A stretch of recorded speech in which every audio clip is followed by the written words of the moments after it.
Wabarakatuh. Soalan saya nombor 6.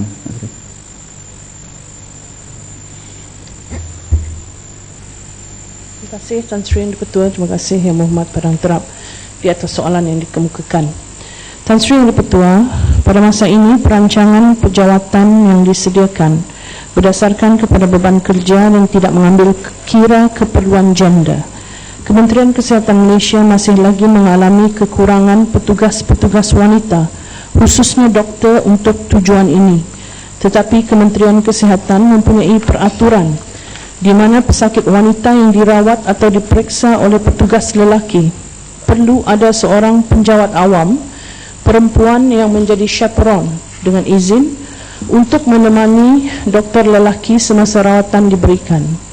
Walau bagaimanapun, sekiranya ada permintaan khusus daripada pesakit yang ingin mendapatkan perkhidmatan dari pakar sakit puan wanita, pihak Kementerian Kesihatan akan memenuhi permintaan tersebut bergantung kepada terdapatnya petugas dan doktor wanita di hospital atau klinik yang berkaitan. Tan Sri Yang Di-Pertua, semua graduan dalam bidang perubatan dilatih dalam bidang-bidang utama perubatan, termasuklah bidang kebidanan dan sakit puan yang meliputi kes-kes bersalin, supaya dapat menjadi seorang doktor yang kompeten dan boleh ditempatkan di mana-mana fasiliti Kementerian Kesihatan Malaysia bagi memberikan rawatan kepada rakyat. Dengan ini, di fasiliti kesihatan tertentu, termasuklah di kawasan pedalaman, kadangkala tiada doktor wanita yang bertugas, di mana rawatan kes bersalin masih perlu diberikan kepada rakyat dan diberikan oleh doktor lelaki. Latihan dalam bidang kepakaran pelbagai disiplin, termasuklah bidang kebidanan dan sakit puan, terbuka kepada semua pegawai perubatan, sama ada lelaki atau perempuan, bergantung kepada minat masing-masing. Pihak Kementerian Kesihatan Malaysia tidak bercadang untuk menghadkan nisbah kemasukan pegawai perubatan yang mengambil kepakaran dalam bidang kebidanan dan sakit puan dari segi janda. Di samping itu, terdapat ramai doktor wanita yang memilih bidang-bidang lain seperti bidang kepakaran dalam bidang ortopedik, forensik, onkologi, bedah otak dan sebagainya, bukan hanya bidang kebidanan dan sakit puan.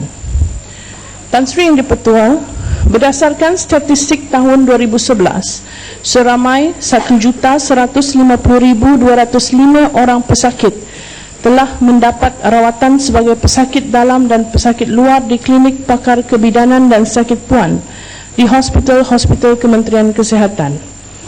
Oleh itu, nisbah seorang pakar sakit puan kepada pesakit adalah seorang pakar kepada 4.695 orang pesakit. Terdapat seramai 245 orang pakar kebidanan dan sakit puan sehingga 10 September 2012, di mana seramai 109 orang pakar lelaki dan 136 orang pakar perempuan. Terima kasih Tan Sri Yang Di-Pertua. Terima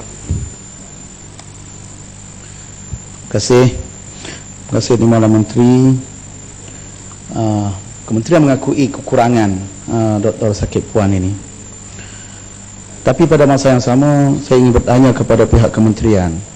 Saya mendapat maklumat ramai daripada doktor-doktor wanita yang tidak selesa bekerja di hospital kerajaan, yang menyebabkan mereka lari ke sektor swasta. Apakah sebenarnya yang berlaku?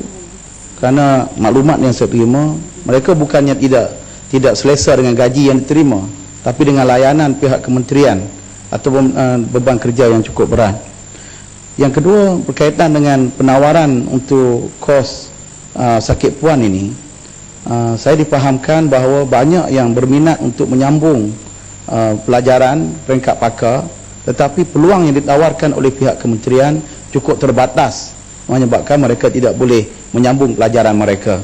Ada yang terpaksa menunggu begitu lama untuk menyambung pelajaran. Dan saya ingin bertanya kepada pihak kementerian juga, adakah pihak kementerian berhajat untuk menubuhkan hospital wanita? Kalau tandas wanita ada, gerabak kereta api wanita ada, tapi adakah pihak kementerian mempunyai minat untuk menubuhkan hospital yang khusus untuk merawat sakit-sakit puan ataupun sakit-sakit untuk pesakit wanita ini. Terima kasih, Tan Sri. Terima kasih Yang Berhormat Padang Terap di atas soalan tambahan. Untuk pengetahuan Yang Berhormat, kita tidak menolak ada di antara pakar gynecology atau pakar sakit puan yang telah meletak jawatan atas sebab-sebab tertentu, sama ada dinyatakan atau tidak. Ada yang berhijrah ke perkhidmatan swasta dan ada juga memilih untuk melanjutkan pelajaran ataupun berhijrah ke luar negara. Namun sekiranya kita melihat keadaan ini merupakan perkara yang biasa Yang Berhormat. Kita tidak boleh generalize dengan izin mengumumkan bahawa melihat sesuatu isu itu dalam keadaan yang umum. Memang jika diperincikan Yang Berhormat, sebab-sebab yang dinyatakan termasuklah ganjaran dan sebagainya, itu kita tidak menolak. Tetapi kalau diumumkan bahawa sebab utama adalah disebabkan layanan, saya kurang bersetuju dari aspek itu Yang Berhormat. Pada masa yang sama juga saya ingin menyatakan di sini bahawa peluang yang diberikan kepada pakar-pakar kita untuk melanjutkan pelajaran ataupun melakukan sub kepakaran terbuka luas Yang Berhormat. Terbuka kepada kedua-dua, sama ada kepada doktor wanita ataupun doktor lelaki seperti yang saya nyatakan. Dan untuk pengetahuan Yang Berhormat juga, di peringkat Kementerian Kesihatan, dalam inisiatif kita menambah bilangan pakar, Kementerian Kesihatan telah juga menambah slot tajaan bagi program sarjana perubatan di institusi pengajian tinggi awam daripada 450 ke 600 slot pada sesi 2010-2011 Yang Berhormat, dan 800 orang mulai sesi 2011-2012 bagi memberi peluang lebih ramai pegawai perubatan kita untuk mengikuti program sarjana.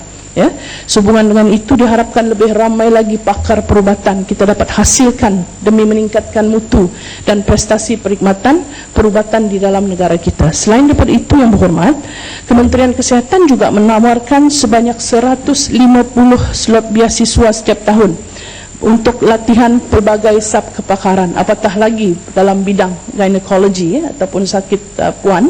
Memang kita mengutamakan sekiranya ada pegawai-pegawai kita yang berminat. Dan untuk menjawab persoalan Yang Berhormat mengenai hospital wanita, pada ketika ini kita mempunyai hospital wanita dan kanak-kanak yang terdapat di negeri Sabah, hospital wanita dan kanak-kanak Likas, dan hospital wanita dan kanak-kanak Kuala Lumpur sebenarnya dalam perancangan pembinaan di bawah rancangan Malaysia yang ke-10 Yang Berhormat. Dan kita juga mewujudkan maternity block. Pada ketika ini servis maternity block terdapat di Seremban Negeri Sembilan, di Ipoh dan juga di Kuala Terengganu. Memang pada ketika ini untuk menjawab persoalan Yang Berhormat tadi, kita telah mewujudkan hospital untuk wanita, satu yang telah beroperasi iaitu di Likas Sabah, dan satu lagi dalam proses pembinaan iaitu di bawah rancangan Malaysia yang ke-10, hospital wanita dan kanak-kanak Kuala Lumpur. Terima kasih Tan Sri Yang Bertuan. Para Sulong.